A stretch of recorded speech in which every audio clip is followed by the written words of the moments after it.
In the heart of ancient Egypt, a land forged by the sun and the Nile, stood the house of Potiphar. He was the captain of Pharaoh's guard. His home was a monument to power. Towering columns carved with the stories of gods and kings reached for the heavens. Sunlight spilled through high windows, illuminating dust motes that danced like golden spirits in the air. The floors were polished limestone, cool underfoot, reflecting the wealth of a kingdom. Every corner held treasures from distant lands. Ebony statues, chests of inlaid ivory, and silks that shimmered with the colors of a desert sunset. It was a world of breathtaking luxury. But grandeur often casts a long shadow. This palace was more than just stone and gold. It was a web of secrets and unspoken rules. Servants moved silently along the walls, their eyes downcast. Their presence felt but rarely acknowledged. The air, thick with the scent of lotus blossoms and expensive oils, carried whispers of ambition and intrigue. Here, a single word could build a fortune or bring utter ruin. In this gilded cage, power was the ultimate currency, and every soul, from the highest lord to the lowest servant, understood its weight. The oppressive heat of the day seemed to push down on the palace, a constant reminder of the forces at play. Into this world of opulence and danger walked Joseph. He was a young Hebrew, sold into slavery by his own brothers, a stranger in a strange land. Yet, he did not carry the bitterness of his past. Instead, he possessed a quiet strength, a spirit that seemed untouched by the world's cruelty. His eyes held a wisdom far beyond his years, and his hands worked with a skill and integrity that did not go unnoticed. He moved through the grand halls, not as a broken slave, but as a man with a purpose, guided by a faith that was invisible to those around him, yet as real as the stone beneath his feet. Potiphar saw this light in Joseph. He saw the honesty in his work and the blessing that seemed to follow him. Soon, Joseph was no longer just a slave. He was the overseer of the entire household. He managed the accounts, directed the other servants, and ensured the smooth running of Potiphar's vast estate. He was given fine linen to wear and the trust of his master. But this trust, this elevation, placed him directly in the path of a different kind of power. It drew the attention of one who watched from the shadows, whose desires were as powerful and unpredictable as the Nile in flood. Potiphar's wife was a woman of immense beauty and commanding presence. She moved through the palace like a queen, her every gesture deliberate and filled with an unspoken authority. Draped in the finest fabrics and adorned with jewels that caught the light, she was a vision of Egyptian nobility. But beneath the surface of her carefully constructed elegance was a restless spirit, a hunger that her life of privilege could not satisfy. She was intelligent, cunning, and accustomed to getting what she wanted. Her eyes, lined with dark kohl, missed nothing. They were sharp, perceptive, and deeply unsettling. She began to watch Joseph. At first, it was with simple curiosity. She observed his diligence, the way he commanded respect without raising his voice. But curiosity soon curdled into something else, something more possessive. Her glances started to linger a moment too long, a casual touch of his arm as he passed, a soft word spoken too close. Joseph felt the shift. It was a subtle change in the atmosphere, a new tension that hummed in the air whenever she was near.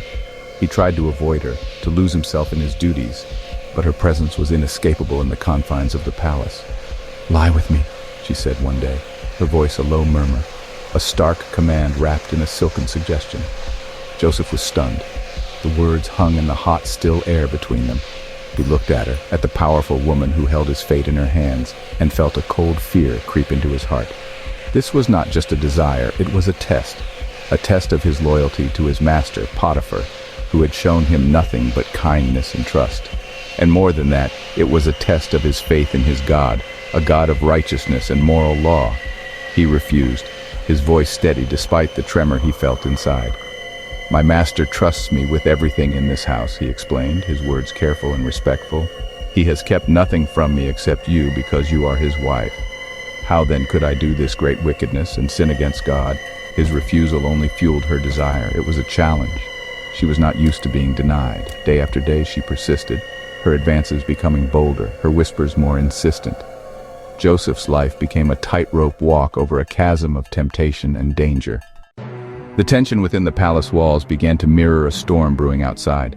The sky, once a brilliant, endless blue, grew heavy with bruised purple clouds.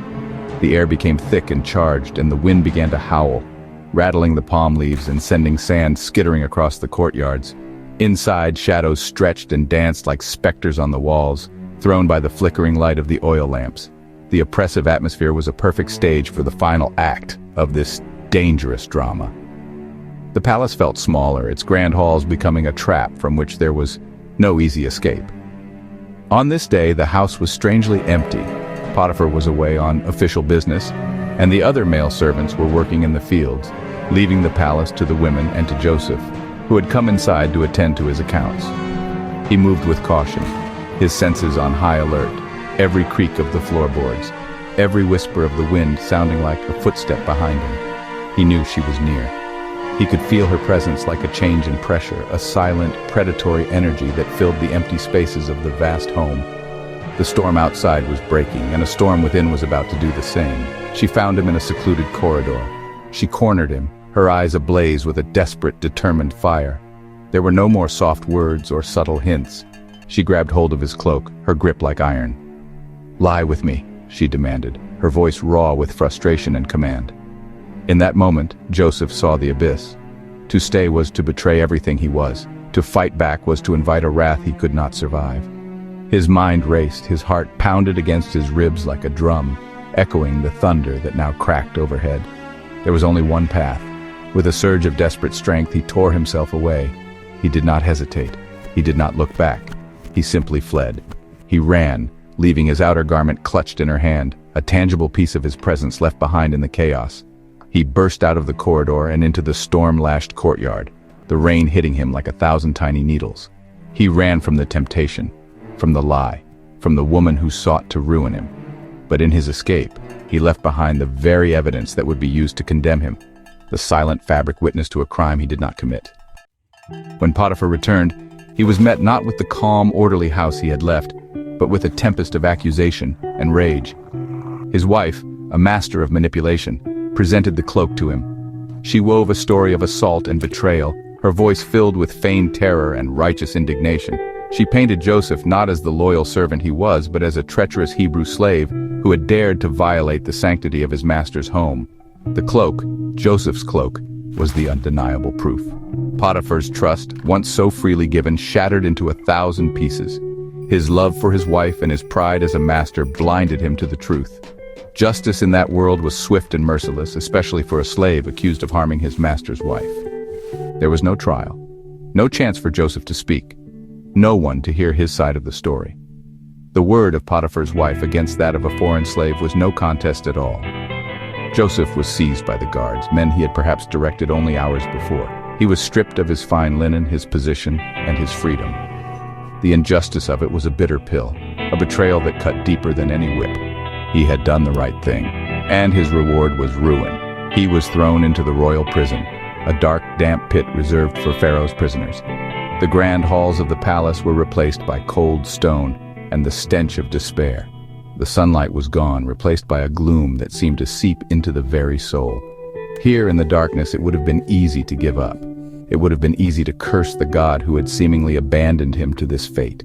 He had lost everything, his position, his reputation, his freedom. He was alone, forgotten, a victim of a lie. But even in that desolate place, Joseph's spirit was not broken. As he sat on the cold floor of his cell, a profound sense of injustice washing over him, something else remained. It was his faith. It was a flickering flame in the immense darkness, a belief that this was not the end of his story. He felt betrayed by man, but he held on to his trust in a destiny guided by a higher power. He did not know how or when, but he believed that God was still with him, even here in the deepest, darkest pit of his life. The prison was a tomb, but for Joseph it was just another chapter in a story that was far from over.